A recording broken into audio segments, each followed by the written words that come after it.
जय श्री श्याम दोस्तों, हमारे चैनल में आपका स्वागत है। दोस्तों, गांव के आखिरी छोर पर जहां मिट्टी की गलियां बारिश में कीचड़ बनकर थम जाती थीं, एक पुरानी झोपड़ी खड़ी थी। टूटी हुई दीवारें, टपकती छत और कोने में ईंधन के लिए रखा हुआ सूखा उपला, बस इतना ही उसका सामान था। यही झोपड़ी थी राम कुमार का घर। एक ऐसा आदमी जिसके पास दुनिया की नजर में कुछ भी नहीं बचा था, पर दिल के भीतर अब भी एक चीज जिंदा थी। वो थी खाटू श्याम जी पर अटूट विश्वास और भरोसा। रामकुमार की उम्र 50 साल थी, पर उसके चेहरे पर 70 साल की थकान और टूटन साफ दिखती थी। उसके हाथ पत्थर जैसे सख्त और खुरदरे थे। वे हाथ जो सालों से ठेकेदारों के यहाँ खेतों में धूप में जलते और सर्दी में फटते रहते थे। उसकी पत्नी गीता दिन भर 2 घरों में झाड़ू पोंछा करती थी। उम्र बस 30 साल, पर चेहरे पर 40 की उदासी थी। रात होते ही उसकी आंखें सूज जाती थी। बच्चों की भूख, उनकी तकलीफ और आने वाले कल की चिंता उसे सोने ही नहीं देती थी। उनके 4 बेटे थे। सबसे बड़ा बेटा राजेश, जो 12 साल का था, फिर दिलीप 10 साल का, अंकित 7 साल का और सबसे छोटा लड़का विकास। अभी उसकी उम्र सिर्फ 4 साल थी। एक बेटी भी थी, प्रिया, 9 साल की, माँ की परछाई जैसी। 5 बच्चे, एक झोपड़ी और इतनी गहरी गरीबी कि हर रात सोते समय सिर्फ आंखें बंद होती थी, भूख नहीं। सुबह जब रामकुमार काम पर जाने के लिए निकलता था, तो उसके लड़के उसे घेर लेते थे। उसकी आंखों में एक ही सवाल होता था, स्कूल। राजेश को पढ़ने का जबरदस्त शौक था। वह सड़क के किनारे बैठकर उंगली से मिट्टी पर अक्षर बनाता रहता, जैसे जमीन ही उसकी कॉपी हो। दिलीप हर सुबह वही सवाल दोहराता, पापा, आज हम स्कूल जा सकते हैं? पर स्कूल जाने के लिए कपड़े चाहिए थे, किताबें चाहिए थी, पेट में ताकत चाहिए थी, और इन तीनों में से कुछ भी उनके पास नहीं था। राजेश पढ़ाई में इतना तेज था कि उसके शिक्षक भी चकित रह जाते थे। एक दिन प्रधानाचार्य ने राम को बुलाया और कहा, आपका बेटा बहुत होनहार है। अगर इसे सही मौके मिल जाएं, तो ये बहुत बड़ा आदमी बन सकता है। इसे स्कूल में रख लीजिए। राम की आंखें भर आई, उसके ओंठ कांपे। वह कहना चाहता था कि साहब, जब घर में 2 वक्त की रोटी नहीं है, तो मैं अपने बेटे को कैसे पढ़ाऊं? पर यह शब्द उसके गले में ही अटक गए। वह सिर झुकाकर चुपचाप उठ गया और भारी कदमों से बाहर चला गया, जैसे अपने बेटे के सपने को वहीं छोड़ आया हो। गरीबी किसी के सपने नहीं चुनती, और राजेश का सपना भी उसी भीड़ में कुचल गया। उसका स्कूल छूट गया। अब वह किताबों की जगह अपने पिता के साथ खेतों में मिट्टी ढूंढा था। एक दिन छोटा दिलीप उससे मासूमियत से पूछ बैठा, भैया, तुम स्कूल क्यों नहीं जाते? राजेश ने अपने छोटे भाई के सिर पर हाथ फेरा, हल्की सी मुस्कान लाई और बहुत धीरे से बोला, क्योंकि मुझे तुम सबकी पढ़ाई करवानी है। मैं स्कूल जाऊंगा तो तुम भूखे रह जाओगे। 12 साल के बच्चे के मुंह से निकले यह शब्द रामकुमार के सीने में छुरी की तरह उतर गए। उस दिन एक बाप ने अपने बेटे को बड़ा होते देख लिया और खुद अंदर से टूट गया। दिलीप का सपना था डॉक्टर बनना।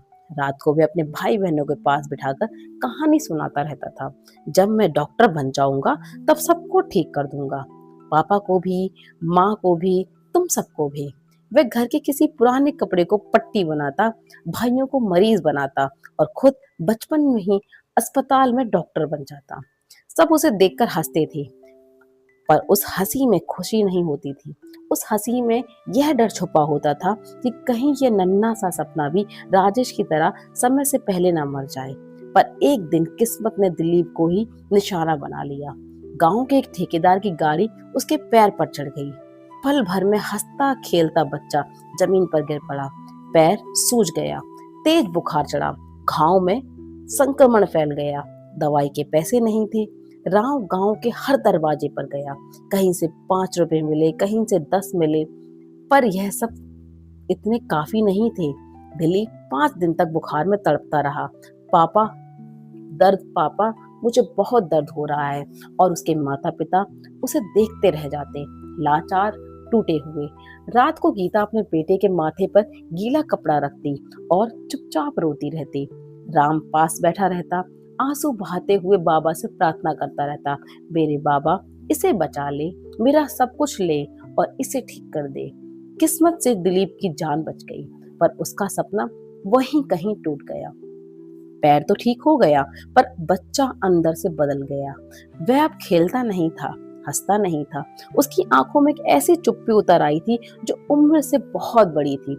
अंकित जब सिर्फ 7 साल का था, वह कई बार राम से मासूमियत से पूछ बैठता, पापा हम इतने गरीब क्यों हैं? दूसरे बच्चों के पास खिलौने होते हैं, मेरे पास क्यों नहीं? राम के पास हर बार कोई जवाब नहीं होता, सिर्फ खामोशी होती थी। और सबसे छोटा विकास, वह अभी इतना छोटा था कि गरीबी का मतलब तक नहीं जानता था। वह बस भूख जानता था। दिन में 2 बार खाना मिले तो वह खुश हो जाता था, वरना रात भर रो रो कर गीता को सोने ही नहीं देता था। उस बच्चे के रोने में सिर्फ भूख नहीं होती थी, उस घर की पूरी बेबसी गूंजती थी। एक दिन गीता अपनी पड़ोसन से कह रही थी, देखना मेरी प्रिया कितनी समझदार है, कितनी सुंदर है। उसके गुरु भी कहते थे कि अगर इसे पढ़ने का पूरा मौका मिल जाए तो यह बहुत आगे जा सकती है। वह एक पल के लिए रुकी, उसकी आवाज कांप गई। पर मेरे पास है ही क्या? जमींदार का बेटा उस पर बुरी नजर रखता है, मुझे डर लगता है। अगर मैं स्कूल भेजती रही तो गीता का गला भर आया, आगे शब्द ही नहीं निकले। पड़ोसन ने उसे चुपचाप गले लगा लिया। समाज की सच्चाई सब जानते थे, पर कोई भी उससे लड़ने की हिम्मत नहीं रखता था। राम का हर दिन लगभग एक सा होता था। लड़के 4 बजे उठना, आंखों में नींद और शरीर में थकान लिए 6 बजे ठेकेदार के यहाँ पहुंचना होता था, और उससे पहले कुएं से पानी खींचना, ईंधन के लिए लकड़ियां चुनना और गीता का चूल्हे पर वही रोज का खाना बनाना। कुछ नहीं, बस चावल और नमक। दिन भर खेतों में काम करने के बाद जब राम शाम को लौटता तो उसका पूरा बदन दर्द से चूर होता था। पैरों में मरोड़, कमर में आग सी जलन। उसका दिल चाहता था बस चारपाई पर गिर पड़े, पर जैसे ही वह लेटता बच्चों की आवाज कानों में गूंज उठती, पापा हमें भूख लगी है। और हर बार की तरह वह फिर उठ खड़ा होता, थका हुआ शरीर लिए और टूटे हुए दिल को संभालता हुआ। यही यह दिन था जब पहली बार खाटू श्याम जी का नाम उतरा। गांव में एक बुजुर्ग थे, हृदय। हर हफ्ते खाटू जाते थे, और जब लौटते थे तो उनके चेहरे पर एक अलग ही चमक होती थी, मानो किसी अपने से मिलकर लौटे हों। एक दिन राम से रहा नहीं गया। उसने धीमे से पूछ लिया, बाबा आप हर बार खाटू जाते हो, इतना दूर, इतना खर्च, क्या सच में बाबा कुछ करते हैं? हृदय रुक गए, राम की ओर देखा। उसकी आंखों में आंसू थे, पर यह आंसू दुख के नहीं, शांति और अपनेपन के थे। बेटा, वे बोले, इस दुनिया में मेरा कोई नहीं बचा। पत्नी 20 साल पहले चली गई, बेटा बहू अपनी जिंदगी में मग्न है। अगर कोई अपना बचा है तो बस खाटू श्याम जी। जब भी उनके दरबार में जाता हूँ, ऐसा लगता है कि जैसे कोई मेरे सिर पर हाथ रखकर कह रहा हो, डर मत, मैं हूँ। समाधान देर से मिले या जल्दी, पर बाबा कभी अपने भक्त को खाली हाथ नहीं लौटाते। हर हारे को सहारा देते हैं, और जो पूरी तरह हार जाए बाबा उसे जरूर बचाते हैं। यह कहकर हृदय धीरे धीरे अपने घर की ओर बढ़ गया, और राम वह वहीं खड़ा रह गया, पहली बार किसी ऐसे नाम के साथ जो उसके टूटे हुए जीवन में उम्मीद की एक बहुत छोटी सी लौ जलाने लगा था। हृदय के शब्द राम के कानों में नहीं, सीधा उसके दिल में उतर गए थे। उस रात वह सो नहीं रहा था। झोपड़ी की टूटी छत के एक छेद से तारे साफ दिख रहे थे। राम पीठ के बल लेटा उन्हें देख रहा था, कहीं उन तारों को, कभी गीता को जो थकी हुई विकास को गोद में सुलाने की आखिरी कोशिश कर रही थी, और कभी अपने बेटे को जो भूख से बेचैन होकर करवटें बदल रहे थे। उसके मन में सवालों का तूफान उठ रहा था। क्या सचमुच कोई है जो इस अंधेरे को देख सकता है? क्या सचमुच कोई है जो इस गरीब आदमी की भी सुन सकता है? या फिर यह सब कहानियां हैं दिल बहलाने के लिए? उसकी आंखों से चुपचाप आंसू बहते रहे, बिना किसी आवाज के। एक आदमी पहली बार अपनी पूरी जिंदगी पर सवाल उठा रहा था। अगली सुबह जब गीता और बच्चे गहरी थकान में सोए हुए थे, राम दबे पांव उठा। उसने जेब में हाथ डाला और आखिरी 50 रुपए निकले। उसे अपनी हथेली पर रखकर देर तक देखता रहा। यही पैसा घर का सहारा था। इसी से आज शायद बच्चों को पेट भर खाना मिल सकता था। पर फिर भी राम उसी 50 रुपए को मिट्टी में भी कर खाटू श्याम की ओर चल पड़ा। सड़क पर उसके पैर कांप रहे थे। हर कदम पर उसे अपने बच्चों की भूखी सूरतें दिख रही थी। मन बार बार कह रहा था, वापस लौट जा, घर चल, बच्चों को पहले खाना खिला। कोई अनदेखी शक्ति उसे आगे की तरफ खींचे जा रही थी। दिल में डर भी था और एक अजीब सी उम्मीद भी, जैसे मौत के अंधेरे में कहीं बहुत दूर एक दिया जल रहा हो। राम को लग रहा था शायद ये आखिरी रास्ता है, और अगर यह रास्ता भी बंद हो गया तो उसके पास कुछ भी नहीं बचेगा सिवाय हार के। 2 दिन का रास्ता था। पहली रात राम ने एक पड़ाव पर खुले आसमान के नीचे काटी, चुपचाप, बिना खाए, बिना ठीक से सोए। दूसरे दिन दोपहर तक वह खाटू पहुंच गया। खाटू की गली में कदम रखते ही उसे कुछ अजीब सा महसूस हुआ। हवा में भक्ति घुली हुई थी। हर तरफ जय श्याम की पताकाएं हर तरफ जय श्याम की पताकाएं लहरा रही थीं। मंदिर के दरवाजे पर अपार भीड़ थी। मंदिर के सामने पहुंचते ही राम के पैर अपने आप कांपने लगे। उसका शरीर थरथराने लगा, जैसे इतने दिनों का दबा हुआ दर्द अब बाहर निकलने को छटपटा रहा हो। वह धीरे धीरे आगे बढ़ा और पहली बार बाबा के दरबार के सामने घुटनों के बल गिर पड़ा। उसकी आंखें सूखी थीं, रोने के लिए भी आंसू नहीं बचे थे। उसने बस दोनों हाथ जोड़ लिए, सिर इतना झुका लिया कि जमीन छू गई, और फिर उसके अंदर से एक दहाड़ सी निकल पड़ी, जो किसी आवाज से नहीं, सीधे आत्मा से उठी हो। बाबा, उसकी आवाज कांप रही थी, टूट रही थी। मैं आपको ठीक से जानता भी नहीं हूँ, ना मैं कोई बड़ा आदमी हूँ, ना कोई भक्त। मैं तो बस एक हारा हुआ बाप हूँ, जिसके पास कुछ भी नहीं बचा है।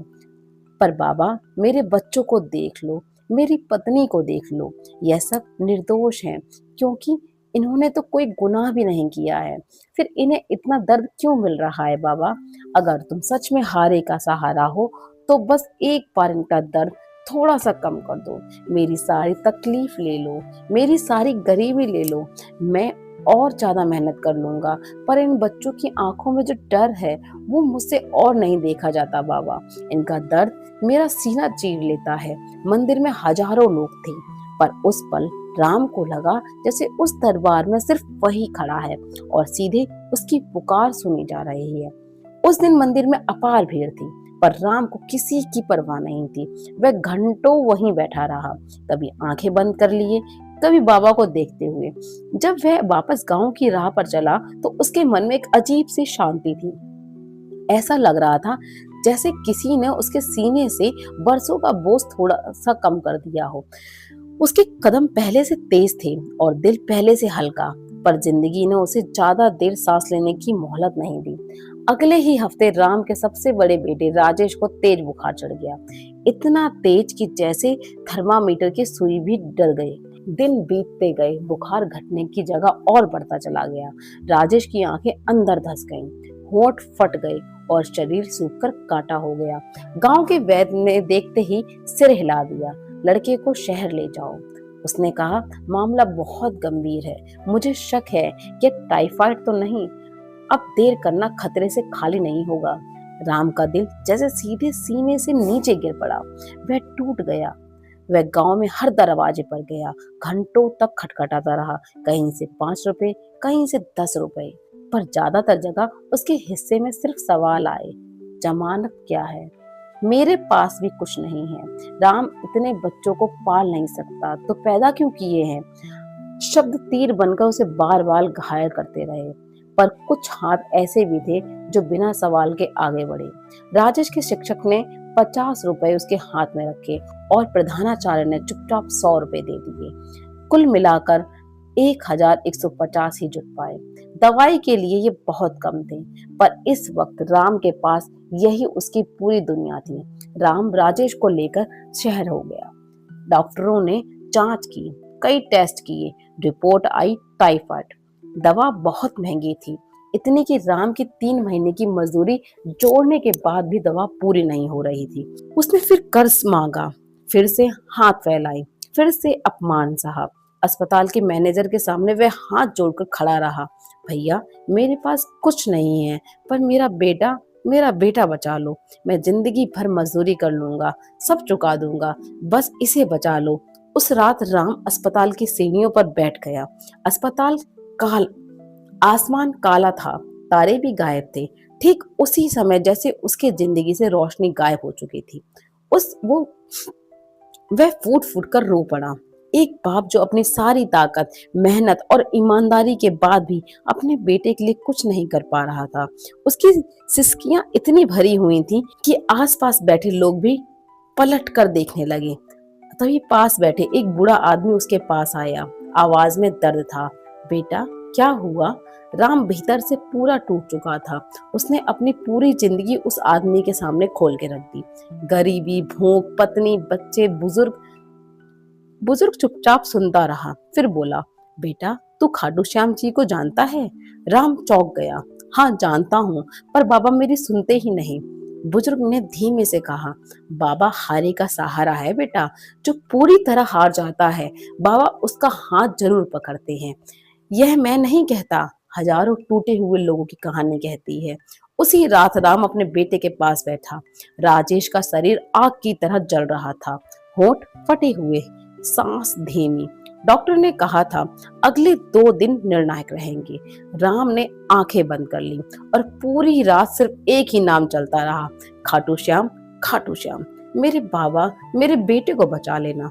यह अभी जीना शुरू किया है इसने, बाबा इसे मत छीनना। सुबह डॉक्टर ने राजेश को देखा तो चौंक गए। अजीब है, इतनी जल्दी बुखार उतरना नहीं चाहिए था।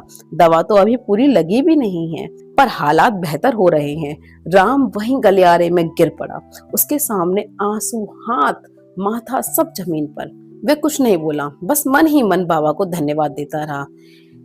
एक हफ्ते बाद राजेश डिस्चार्ज हो गया। राम उसे लेके सीधे खाटू पहुंचा। इस बार वह टूटा हुआ नहीं, कृतज्ञ होकर झुका। लेकिन घर लौटकर जो देखा उसने, वह उसकी रूह को फिर चीर गया। गीता के माँ बाप दरवाजे पर खड़े थे। पीछे गीता नजरें झुकी हुई थी।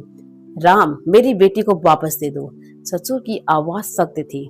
तुम एक असफल आदमी हो, खाने तक का भरोसा नहीं दे सकते। मैं अपनी बेटी को भूख में नहीं मरने दूंगा। राम के पैरों तले जमीन खिसक गई। पर वो मेरी पत्नी है, मेरी जिंदगी है। जिंदगी पेट से चलती है राम, भावनाओं से नहीं। और गीता चली गई। पीछे मुड़कर एक बार भी नहीं बोली, बस आंखों में भरा हुआ समंदर लेकर चली गई। घर शमशान बन गया। पापा, माँ कहाँ है? राजेश ने कांपती आवाज में पूछा। राम के पास शब्द नहीं थे।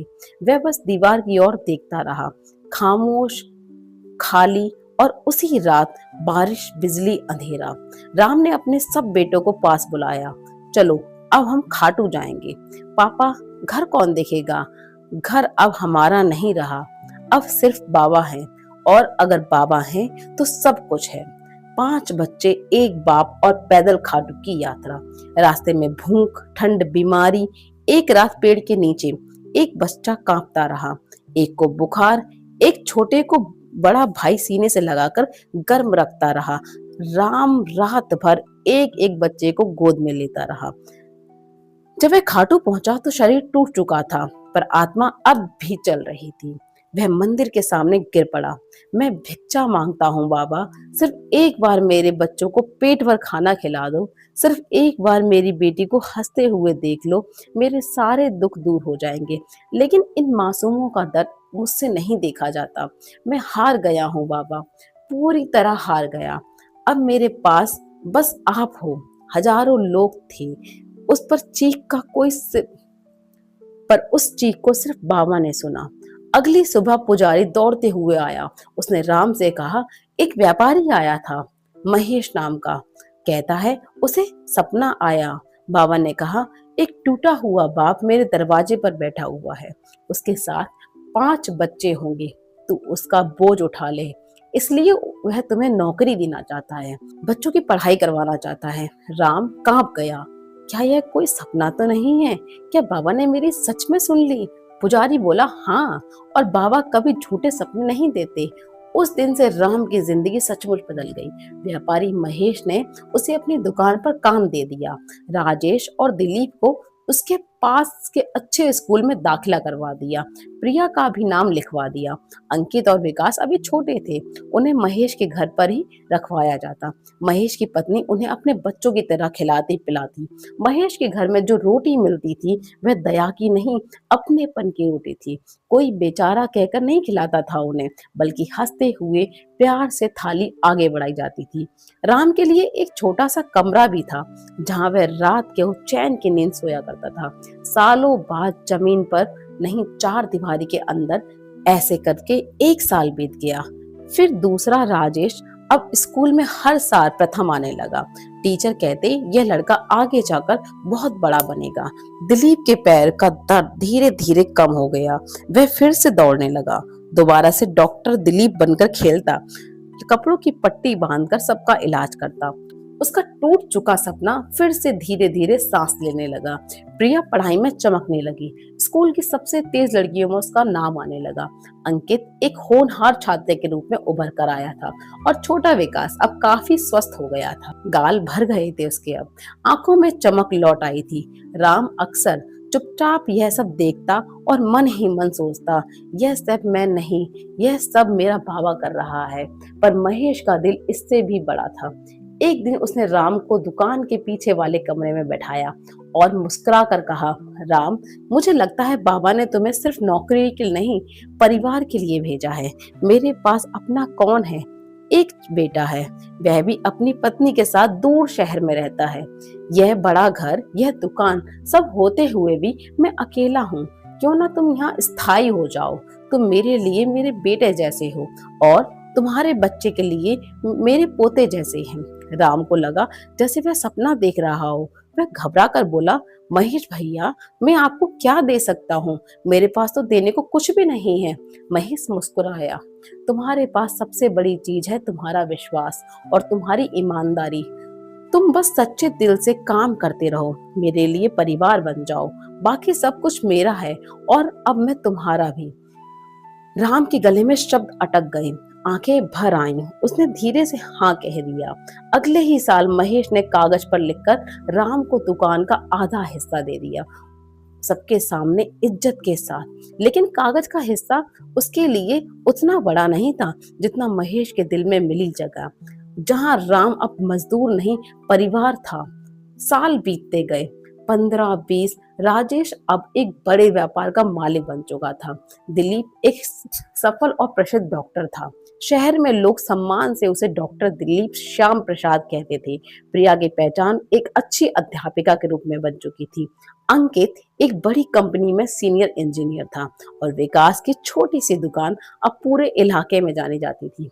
राम अब एक सम्मानित व्यापारी बन चुका था। लोग उसे इज्जत से राम साहब कहकर बुलाते थे। बहुत बड़ा घर था, दुकानें थीं, खेत था, नाम था, सब कुछ था। फिर भी उस ऊंचाई पर खड़े होकर भी उसे अक्सर वह टूटी हुई झोपड़ी याद आ जाती थी। कीचड़ भरी गलियां, भूख, डर और वह रातें जब पूरा परिवार सिमट कर सोया करता था। एक दिन राजेश ने मुस्कुराते हुए पूछा, पापा, आप आज भी हर बात पर बाबा ने किया ऐसा क्यों कहते हो? अब तो हमारे पास सब कुछ है, घर है, पैसा है, इज्जत है, फिर भी इतना सहारा, इतना जिक्र। राम ने उसे पास बिठाया। चेहरे पर हल्की मुस्कान थी और आंखों में पुरानी यादों की नमी। बेटा, तू आज जो है उसकी शुरुआत उस दिन से हुई थी जब तेरे पैरों में स्कूल जाने के लिए चप्पल भी नहीं थी। और मुझे याद है जब फॉर्म भरने के लिए पैसे नहीं थे तो तू कितना रोया था। मुझे तेरी माँ के जाने का दर्द याद है और वह रात जब मैं तुम सबको लेकर खाटू की ओर पैदल निकल पड़ा था। राजेश चुप हो गया, फिर धीमे से बोला, हाँ पापा, पर अब तो सब ठीक है ना? अब तो हम सुरक्षित हैं, मजबूत हैं। राम ने गहरी सांस ली। यही तो बात है बेटा, जब सब ने छोड़ दिया था तब बाबा ने नहीं छोड़ा। जब मेरी झोपड़ी बरसात में टपकती थी तो उन्होंने मुझे मजबूत छत दे दी। बाबा ने सिर्फ हमारी गरीबी नहीं हटाई, उन्होंने मेरे भीतर का डर हटाया, मुझे आदमी से इंसान बनाया। इसलिए नहीं कि मैं अमीर बन गया, बल्कि इसलिए कि अब मैं दूसरों के दर्द को समझ सकता हूँ। और बेटा, जब तक सांस चलेगी मैं बाबा का नाम लेता रहूंगा। राजेश की आंखें भीग गई। आज पहली बार वह समझ पाया कि उसके पिता की भक्ति कोई मजबूरी नहीं है, जीवन का धन्यवाद थी।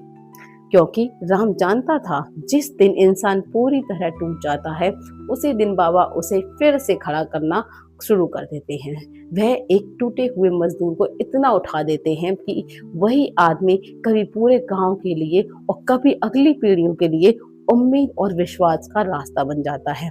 यही है खाटू श्याम जी का राज, यही है उनका प्रेम, यही है उनकी असीम कृपा। दोस्तों, अगर इस कहानी और इस संदेश ने आपके दिल को छुआ हो तो कृपया इस वीडियो को लाइक करें और बाबा श्याम की कृपा से जुड़े रहने के लिए हमारे चैनल को सब्सक्राइब जरूर करें। कमेंट में जय श्री श्याम लिखना मत भूलिएगा, क्योंकि कहा जाता है कि बाबा का नाम लेने से ही बंद रास्ते भी खुलने लगते हैं। जय श्री श्याम, हारे के सहारे की जय हो।